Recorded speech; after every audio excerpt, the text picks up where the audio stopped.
Baiklah, Assalamualaikum warahmatullahi wabarakatuh. Perkenalkan, nama saya Mila Susanti. Di sini kami akan menjelaskan tentang hasil kerja kelompok kami, yaitu analisis permasalahan dan penyusunan program layanan BK untuk anak berkebutuhan khusus.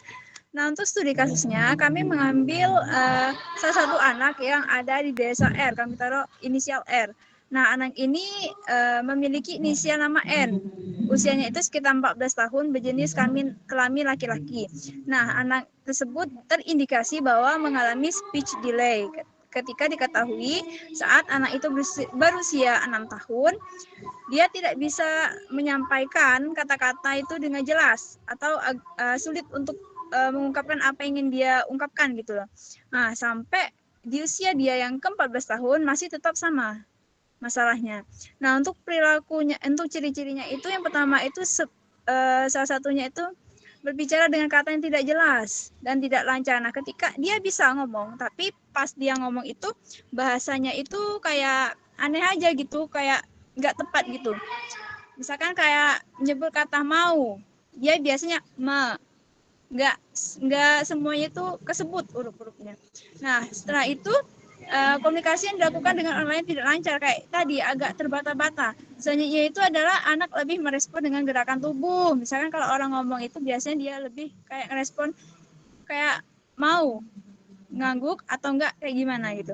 Nah, terus perilaku yang tampak di sekolah seperti kesulitan dalam membaca, menulis, menghitung, sulit konsentrasi dan belajar, kesulitan memahami ucapan lain, dan susah bergaul dengan teman sebayanya.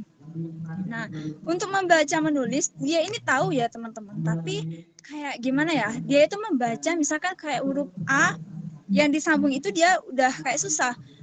Kalau enggak, untuk mengidentifikasi itu huruf misalkan A, dia akan berpikir ini huruf apa ya. Jadi dia itu agak bingung mau menyebutkan bagaimana. Kalau sama menghitung juga, dia bisa menghitung kayak misal 1 tambah 1 bisa, tapi kalau udah banyak angkanya itu udah nggak bisa lagi. Terus untuk faktor penyebab anak tersebut mengalami speech delay ini nggak ada teridentifikasi dari orang tuanya itu kayak gimana, tapi salah satunya itu memang dari faktor IQ atau kecerdasan intelijensinya itu rendah ya. Terus yang sebagaimana itu juga dijelaskan, kami mengambil pendapat dari Kuanto itu dalam Siti Aminah. Dia menjelaskan bahwa faktor yang menyebab keterlambatan dalam berbicara yang paling umum adalah rendahnya tingkat kecerdasan yang memungkinkan anak tidak dapat belajar berbicara sebagaimana anak pada umumnya yang memiliki kecerdasan normal atau tinggi. Nah, selanjutnya itu adalah analisis assessment. Nah, masalah utama yang dihadapi oleh si N ini tadi itu adalah keterlambatan dalam berbicara kan, sama kayak yang di awal. Yang terlihat dari pengucapannya itu yang tidak jelas, terus lambatnya merangkai kata, dan kesulitan dalam memahami masalah. Masalah timbul selain dari masalah utama itu adalah tantangan dalam belajar.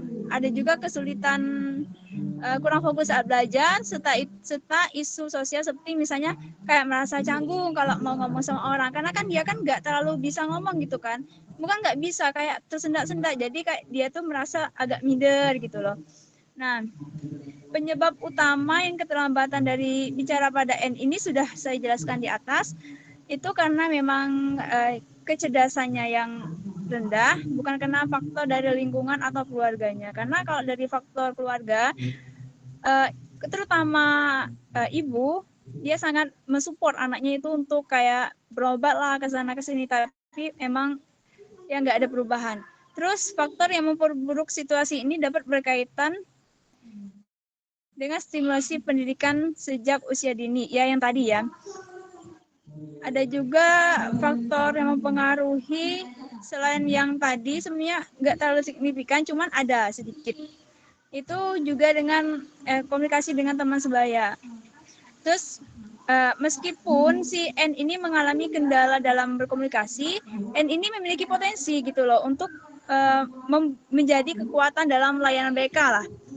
Misal kayak anak tersebut tetap bisa merespon komunikasi tanpa kata dengan baik dan memahami konteks yang sederhana melalui isyarat atau gambar. Nah, misalnya kalau kita menunjukkan gambar atau kayak hal-hal yang isyarat itu dia bisa mengerti walaupun mungkin agak sedikit lama, tapi dia bisa. Terus hal ini menunjukkan bahwa kemungkinan visual dan kemampuan unik mengikuti rutinitas masih berjalan dengan baik. Selain itu, dukungan dari keluarga serta lingkungan desa yang peduli dengan keadaan anak merupakan faktor penting bagi kelancaran intervensi yang akan datang. Ya memang benar kalau misalnya dari lingkungannya itu emang mensupport anak tersebut untuk bisa gitu loh ngomong. Biasanya itu ada anak-anak atau orang tua itu yang mengajak si anak ini mengobrol biar anak ini nggak kaku-kaku amat gitu loh dalam berbicara. Nah, berdasarkan situasi yang sudah kami lihat atau kami observasi bahwa uh, anak ini memerlukan bimbingan dan kegiatan akademik, arahan yang jelas dan bertahap, serta lingkungan belajar yang tenang untuk mendukung konsentrasi. Itu untuk membantu anak itu dalam belajar ya. Terus dalam aspek sosial, kalau dalam aspek sosial ini anak perlu kayak tadi yang sudah saya jelaskan, misal kayak mengajak anak ini berinteraksi lah intinya ya. Terus untuk dampak dalam bidang akademik itu terlihat dari beberapa hal. Yang pertama itu ada perlambatan dalam kemampuan membaca, menulis, dan berhitung, serta kesulitan dalam memahami materi pelajaran. Dalam sosialnya itu seperti ya kayak tadi keterbatasan berkomunikasi, terus di aspek emosionalnya itu walaupun misalnya nggak ada tanda-tanda bahwa adanya ledakan pada perasaan, mungkin mungkin si N ini mengalami frustasi akibat ketidakmampuan untuk menyampaikan dirinya. Proses dia belajar juga terhalang kan karena kurangnya konsentrasi dan ketergantungan pada reaksi nonverbal. Semua efek ini saling terkait dan memperkuat hambatan yang ada yang dialami N di sekolah. Mungkin itu saja yang dapat saya sampaikan. Saya ucapkan terima kasih. Mungkin selanjutnya akan disampaikan oleh teman saya Melia. Kepada Melia dipersilahkan. Baiklah, di sini saya akan melanjutkan presentasi dari pemateri pertama dari Mila. Selanjutnya itu program layanan BK. Nah, yang pertama itu ada tujuan layanan. Eh, Dalam jangka pendek, tujuan dapat diarahkan pada aspek dasar seperti kemampuan dalam menyampaikan kebutuhan, menyesuaikan diri di kelas, dan mengelola emosi agar lebih terkontrol. Nah, untuk jangka panjangnya, itu fokus dapat berkembang menuju kemandirian yang lebih besar serta keterlibatan aktif dalam lingkungan sosial. Untuk jenis layanan dan rencana intervensi utama itu yang pertama ada konseling individu.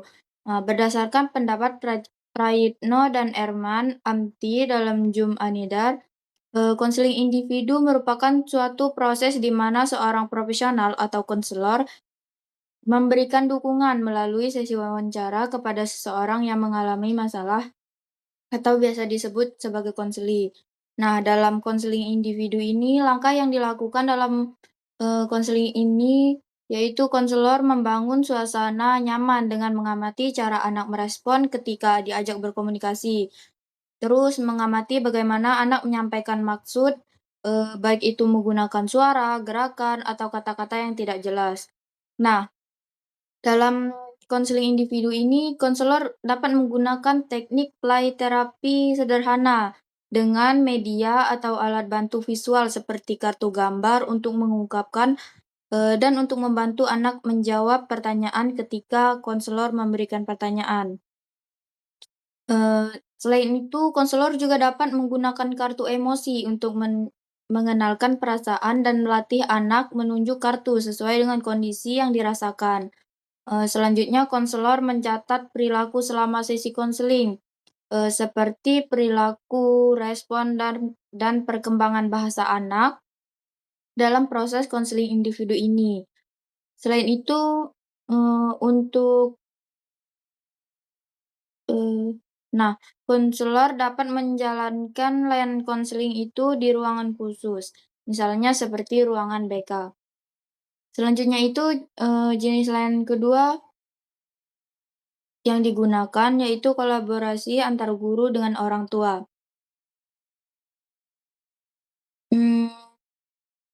Jadi kolaborasi antara antara guru dengan orang tua itu adalah cara yang dipilih oleh konselor atau profesional untuk mencapai tujuan bersama.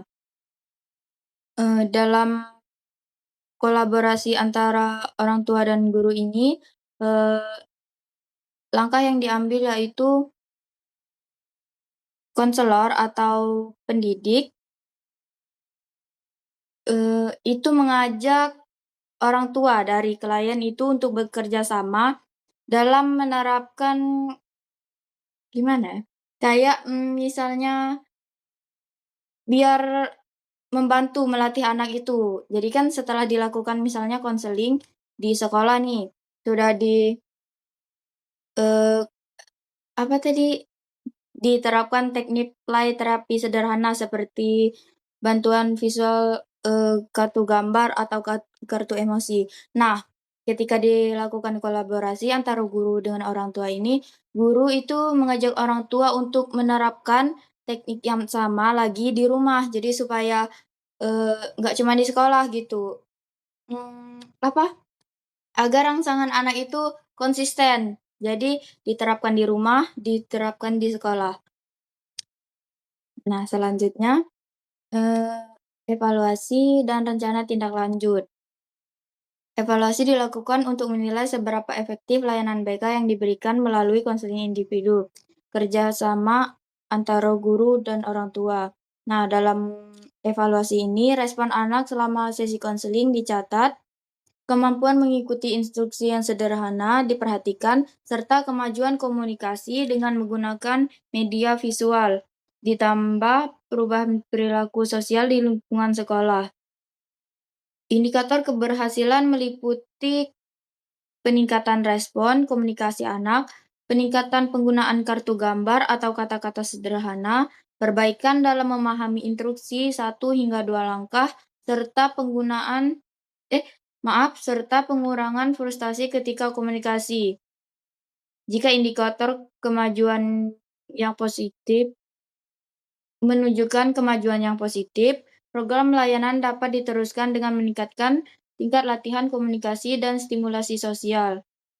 Akan tetapi jika kemajuan masih lambat, konselor akan memperkuat kerjasama dengan guru dan orang tua, menyesuaikan strategi layanan, serta memastikan orang tua terus merujukan kepada terapis, wicara atau psikolog untuk penanganan lebih lanjut. Mungkin itu saja yang dapat saya sampaikan. Selanjutnya saya kembalikan ke Mila. Baiklah, saya kembalikan kepada saya sendiri. Itulah hasil hasil presentasi dari kelompok kami, kelompok 5. Saya akhiri. Wassalamualaikum warahmatullahi wabarakatuh.